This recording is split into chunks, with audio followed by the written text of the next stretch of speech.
नमस्कार प्रेक्षकांनो, तू ही रे माझा मितवा या मालिकेच्या येणाऱ्या भागामध्ये जबरदस्त असा ट्विस्ट येणार आहे. तर प्रेक्षकांनो, इथे आता वॉचमनच्या बायकोने सविताने रिया आणि राकेशला एकत्र पाहताच त्यांच्या नात्याचं सत्य इथे आता ईश्वरी आणि अर्णव यांना सांगितलेलं असतं. त्यांना सांगितल्यानंतर ही गोष्ट अंजलीच्या समोर येणं गरजेचं असतं. तेव्हा अर्णव, ईश्वरी आणि अंजली तिघेजण राकेश आणि रियाला रंगेहात पकडण्यासाठी आता रियाच्या घरी जातात आणि तिथे गेल्यानंतर रिया आणि राकेशला नको त्या अवस्थेत बघितल्यानंतर अंजलीला चक्कर आलेली असते. ती पूर्णपणे बेशुद्ध झालेली असते. तर प्रेक्षकांनो, येणाऱ्या भागामध्ये कशा पद्धतीने या गोष्टी पुढे घडत जातात आपण सविस्तरपणे बघूया. प्रेक्षकांनो, अंजली रागाच्या भरामध्ये घर सोडून जरी गेली असेल तरीसुद्धा अर्णव आणि ईश्वरी तिच्याकडे अजिबात दुर्लक्ष करत नाही. तिच्यावरती त्यांचं व्यवस्थित लक्ष असतं. अर्णव स्वतःची कामं सोडून अंजलीला प्रोटेक्ट करण्यामध्ये आपला संपूर्ण दिवस देत असतो. इथे आता ईश्वरीसुद्धा अंजलीची व्यवस्थित काळजी घेत असते. प्रेग्नेन्सीमध्ये इथे आता काही जेवण वगैरे बनवताना, फोडणी देत असताना काही मुलींना मळमळतं, उलटीसारखं वाटतं आणि त्यामुळे जेवण बनवता येत नाही. ही गोष्ट ईश्वरीच्या लक्षात येते आणि म्हणूनच ती स्वतः घरून डबा देत असते.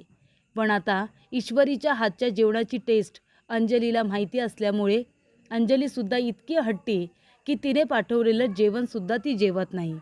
तेव्हा इथे ईश्वरी म्हणत असते की आता आपण काय करायचं, कारण इथे आता वॉचमन काकांनी फोन करून सांगितलेलं असतं की अंजली ताई इथे आता सुकी चपाती आणि साखर याच्याबरोबर खाते. मग कुठल्याही भावाला वाईट तर वाटणारच आणि तसं वाईट इथे आता वाटत असतं अर्णवला आणि ईश्वरीलासुद्धा.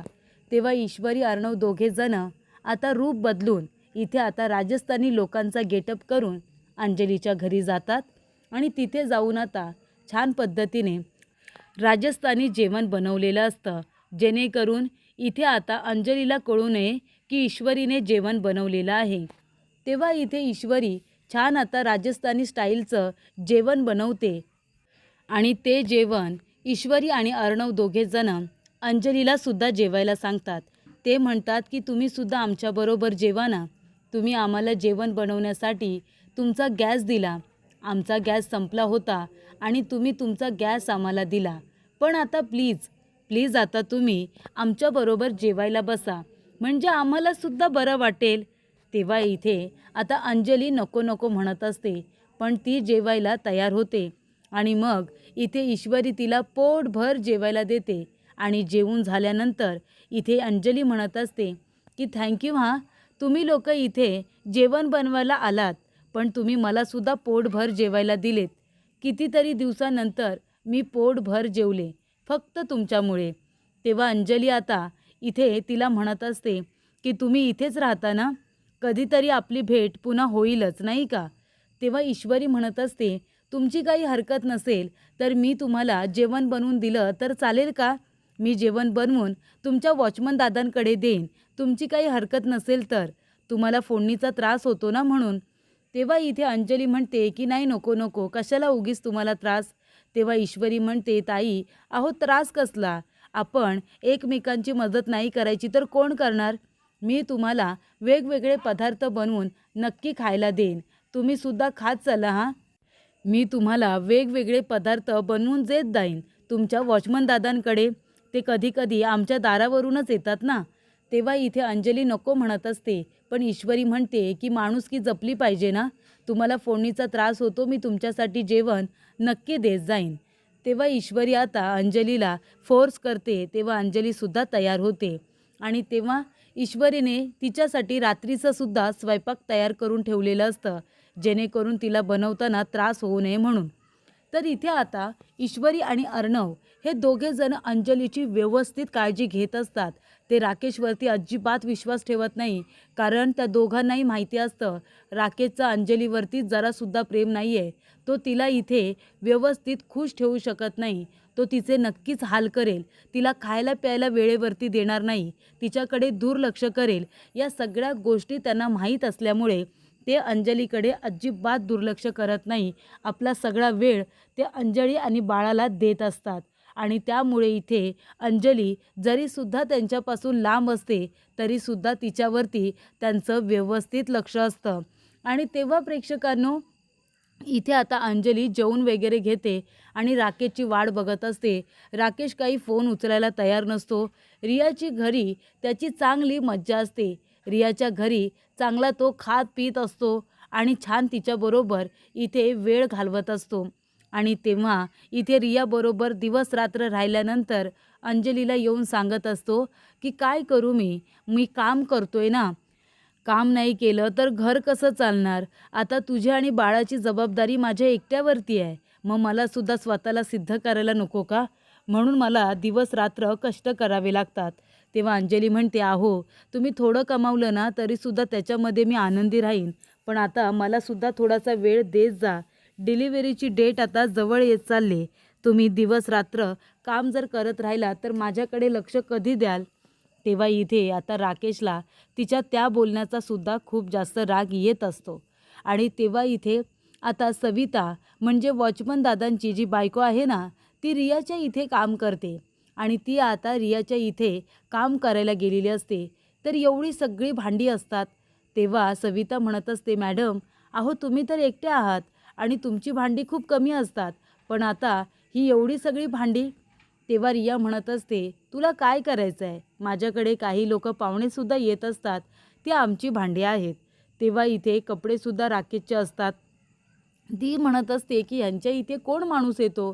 तेव्हा आता सविता घरामध्ये असतानाच तिथे राकेश आलेला असतो. तेव्हा राकेशच्या लक्षात येत नाही की सविता ही वॉचमन दादांचीच बायको आहे आणि तो आता रियाबरोबर असतो. ही गोष्ट सविता बघते. सविता राकेशला ओळखते की हा तर अंजलीताईंचा नवरा आहे ना. ही गोष्ट आपण जाऊन आता घरी सांगितली पाहिजे. ती राकेशला काहीच बोलत नाही. रियाच्या घरातली कामं आवरते आणि तिच्या लक्षात येतं की हा माणूस आता दररोज इथे येत असतो, हिच्याबरोबर राहत असतो, खात असतो, पित असतो आणि तिकडे अंजलीताई बिचाऱ्या दिवस रात्र एकट्या घरी असतात आणि हा इकडे चांगल्या मज्जा मारतोय ना. थांब आता ह्याची बघ कशी वाट लावते. तेव्हा इथे सविता रियाला आणि राकेशला जेव्हा एकत्र बघते तेव्हा ती आता घरी जाते आणि वॉचमन दादांना म्हणते, अहो तुम्हाला माहिती आहे का, अंजलीताईंचा नवरा तो राजेश सांगतो अंजलीताईंना की कामाला गेलाय म्हणून आणि मी ज्या रियाताईंकडे काम करते ना त्यांच्याबरोबर राहत असतो, त्यांच्याजवळ बसून खातपीत असतो. आता तुम्ही मला सांगा, हा जर तिथे जाऊन मजा मारतोय तर मग अंजलीताईंजवळ खोटं का बोलतो की मी काम करतोय म्हणून? सांगा बरं तुम्ही. तेव्हा इथे वॉचमन दादा म्हणतात, तो नक्की राजेशच होता, तू त्याच्याबद्दलच बोलतेस ना. सविता म्हणते, आता मी त्यांना ओळखत नाही का? अंजलीताईंबरोबर मी त्यांना बघितलं होतं, पण एवढं काही माझ्या लक्षात आलं नाही. त्यांच्या घरी येणारा माणूस हा राजेशच आहे, मी माझ्या डोळ्याने बघितलं आहे. तेव्हा इथे वॉचमन काका म्हणतात की ठीक आहे. वॉचमन काका आता कामाला गेल्यानंतर अर्णवला म्हणतात की साहेब थोडं बोलायचं होतं राजेशबद्दल. तेव्हा अर्णव म्हणतो, बोला ना, काय बोलायचं आहे? तर इथे राजेश आपल्या अंजलीताईंना सांगतो की मी कामाला जातोय म्हणून. दिवस रात्र अंजलीताई बिचारे एकट्याच असतात आणि त्या एकट्या असतात आणि हां, जिथे माझी बायको सविता कामाला जाते ना त्या रिया मॅडमकडे असतो, तिच्याबरोबर दिवस रात्र असतो आणि अंजलीताईंना म्हणतो की मी कामाला जातो म्हणून. अंजलीताईंकडे तो लक्ष देत नाही, त्या बिचाऱ्या दिवस रात्र एकट्या असतात. तेव्हा इथे अर्णव म्हणत असतो की रियाचा ॲड्रेस आहे का तुमच्याकडे? तर हो, मला माहिती आहे रिया मॅडम कुठे राहतात. अर्णव म्हणतो, ठीक आहे, आपल्याला तिथे जाऊन आता राकेशला रंगेहात पकडावं लागेल. सविता काकूंना सांगा राकेश तिथे गेल्यानंतर तुम्हाला कॉल करायला, मग आपण तिथे जाऊ. तेव्हा वॉचमन काका म्हणतात, ठीक आहे. वॉचमन काकांना सविताने कॉल केलेला असतो की राकेश इथे आता आलेला आहे आणि ही गोष्ट वॉचमन काका लगेच अर्णव ईश्वरीला सांगतात. अर्णव म्हणतो की मी सिंदर, चल आपल्याला आता राकेशचा खरा चेहरा दीदीसमोर आणायचा आहे. ती म्हणते की चला आपण लगेचच निघूया. आणि तेव्हा ते दोघेजणं अंजलीकडे येतात. तेव्हा अंजली म्हणते, तुम्ही दोघेजण इथे काय करताय? तेव्हा ते म्हणत असतात की काय करताय म्हणजे? आम्ही इथे तुझ्या तब्येतीची चौकशी करायला आलो आहे, तेवढासुद्धा अधिकार नाही आहे का आम्हाला? तेव्हा अर्णव म्हणतो, ताई इतकी रागवलीस तुझ्या चिंटूवरती की आता माझं तोंडसुद्धा बघणार नाही आहेस तू. तेव्हा अंजली म्हणत असते की त्या घरामध्ये तू माझ्या नवऱ्याचा अपमान केलास, माझ्या देवासारख्या नवऱ्यावरती नको नको ते आरोप केलेस. भाऊ म्हणून तू मला प्रिय आहेसच, माझा जीव आहे तुझ्यावरती, पण त्याचबरोबर माझ्या नवऱ्यावरती सुद्धा जीव आहे, माझं त्यांच्यावरती सुद्धा प्रेम आहे. त्यांना त्यांचं स्वतःचं असं कुणीच नाही आहे. मला जीव लावण्यासाठी माझं संपूर्ण कुटुंब होतं चिंटू, तू सुद्धा होतास, पण त्यांच्याजवळ कुणीही नव्हतं ना आपल्याशिवाय. आणि मग त्यांच्यावरती असे आरोप झाल्यानंतर मला वाईट वाटणार नाही का? तेव्हा इथे अर्णव म्हणत असतो, ताई तुझा खूप विश्वास आहे ना जिजूंवरती. तू जेव्हा मी त्यांना बोलतो तेव्हा तुला खूप राग येतो, पण तू एका गोष्टीचा विचार का केला नाहीस? इतकी वर्षे तुझ्या लग्नाला झाली, मी कधीतरी राकेशला वाईट साईड बोललो का? सांग बरं तू मला.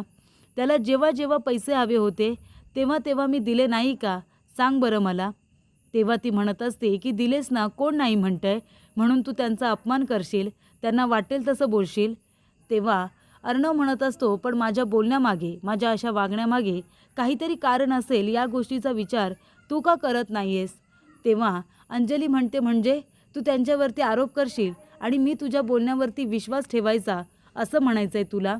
तेव्हा अर्णव म्हणतो, मी कधी म्हणालो की माझ्या बोलण्यावरती ठेव? माझ्या बोलण्यावरती विश्वास तू नको ठेवूस ताई, पण तू तुझ्या डोळ्यांवरती तरी विश्वास ठेवशील ना? तेव्हा तू चल माझ्याबरोबर. राकेश कुठे आहे? तेव्हा अंजली म्हणते, ते काम करतायत माझ्यासाठी आणि बाळासाठी, दिवस रात्र मेहनत करतायत ते. कुठे काम करतो? रात्रीचं कोर्ट बंद असतं, दिवसा तो काय काम करतो तुला माहिती नाही? प्रॅक्टिस कधी करतो, एखाद्या केसवरती स्टडी कधी करतो, तो तर घरीच नसतो. मग तुला कसं कळतं तो काम करतोय ते? कारण माझा त्यांच्यावरती विश्वास आहे. तेव्हा अर्णव म्हणतो, ठीक आहे, तुझा त्यांच्यावरती विश्वास आहे ना, मग तू एक आता काम कर, तू माझ्याबरोबर चल आणि तू तुझ्या डोळ्याने बघ राकेश तुझ्यासाठी किती मेहनत करतोय ते. डोळ्याने बघितलंस तर विश्वास ठेवशील ना? तेव्हा अंजली म्हणते, नक्कीच विश्वास ठेवेन. तेव्हा अर्णव म्हणतो, चल मग आता राकेश कुठे काम करतोय ना हे तुला मी दाखवतो. तर अशा रीतीने प्रेक्षकांनो, आता वॉचमन काका आणि सविताने राकेशच्या आणि त्या रियाच्या नात्याचं सत्य अर्णव ईश्वरीला सांगितलेलं असतं की ह्यांचं नेमकं काय चालू आहे ते. तेव्हा अर्णव त्या ठिकाणी बरोबर आता त्या दोघांना घेऊन जातो आणि तिथे सवितासुद्धा असते. सविताने दरवाजा मुद्दामून उघडाच ठेवलेला असतो आणि तेव्हा राकेशला माहिती नसतं की सविता ही वॉचमन दादांची बायको इथे काम करते ते. राकेश आणि रिया दोघेजणं रूममध्ये असतात आणि तेव्हा इथे आता जी रिया आहे ना, ती राकेश बरोबर रूममध्ये असते, ही गोष्ट सविताला माहिती असते आणि त्यामुळे अर्णव आणि ईश्वरी अंजलीला घेऊन त्या ठिकाणी पोचलेले असतात. ते गेल्यानंतर सविता दरवाजा उघडते आणि त्यानंतर इथे अर्णव म्हणतो की ताई चल आणि आता तू तुझ्या डोळ्याने बघ. तेव्हा दरवाजा उघडल्यानंतर इथे बेडवरती आता राकेश आणि रिया दोघे जण असतात. तेव्हा प्रेक्षकांनो, अंजली आता हे सगळं प्रकरण डोळ्याने बघते. इथे आता सविताने थोडासा दरवाजा उघडलेला असतो आणि त्याच्यातून अंजली या दोघांनाही आपल्या डोळ्याने बघते. तेव्हा तिला त्या दोघांना नको त्या अवस्थेमध्ये बघितल्यानंतर खूप मोठा धक्का बसतो. अगदी इतका धक्का बसतो की ती बेशुद्ध होते आणि ती खाली कोसळते. आणि तेव्हा इथे जमिनीवरती कोसळल्यानंतर अर्णव आपल्या बहिणीला सांभाळतो, लगेचच तिला बाजूला घेऊन येतो आणि ईश्वरी अर्णव दोघे जण लगेचच तिला हॉस्पिटलला घेऊन जातात. तिला इथे ॲडमिट केलं जातं, तिच्यावरती उपचार केले जातात. त्या दोघांना असं बघितल्यानंतर तिचा स्वतःच्या मेंदूवरती जो काही ताबा असतो तो पूर्णपणे आता सुटलेला असतो आणि त्यामुळे तिला त्रास होतो आणि तिला चक्कर येते. तेव्हा इथे अर्णव आणि ईश्वरी दोघे जण हॉस्पिटलला घेऊन आलेले असतात. ते शुद्धीवरती आल्यानंतर अर्णव म्हणत असतो, ताई प्लीज प्लीज स्वतःला त्रास करून घेऊ नकोस, कारण राजेश तसाच आहे. तुला ते माहिती नव्हतं, कारण त्याचं आमच्यासमोर खरं रूप होतं आणि तुझ्यासमोर खोटं. तुझ्यासमोर तो चांगलं गोड गोड वागायचा आणि आमच्यासमोर तो खरं वागायचा. तो कसा आहे ते आम्हाला माहिती होतं. तो आम्हाला डिवचायचा आणि आम्ही त्याला बोलल्यानंतर तुझ्यासमोर चांगुलपणाचं नाटक करायचा. ही त्याची रियालिटी आहे. हवं तर या सगळ्या गोष्टी तू हळूहळू ऑब्झर्व कर. तू त्याच्या खऱ्या खोट्याचा अनुभव घे. तो आमच्यावरती विश्वास ठेवणार नाही माहिती आहे, पण इथे प्रेमात इतकी आंधळी होऊ नकोस की त्याच्या चुकासुद्धा तुला दिसणार नाही. तो काय रीतीचा माणूस आहे हे मी बघितलं आहे ताई, हे मी अनुभवलं आहे. आणि म्हणून मी तुला सांगेन की डोळे उघडे ठेवून फक्त प्रेमाची पट्टी डोळ्यावरती आहे म्हणून नाही, तर तू चुकीच्या माणसाला पाठीशी घालतेस ही गोष्टसुद्धा तुला समजू दे.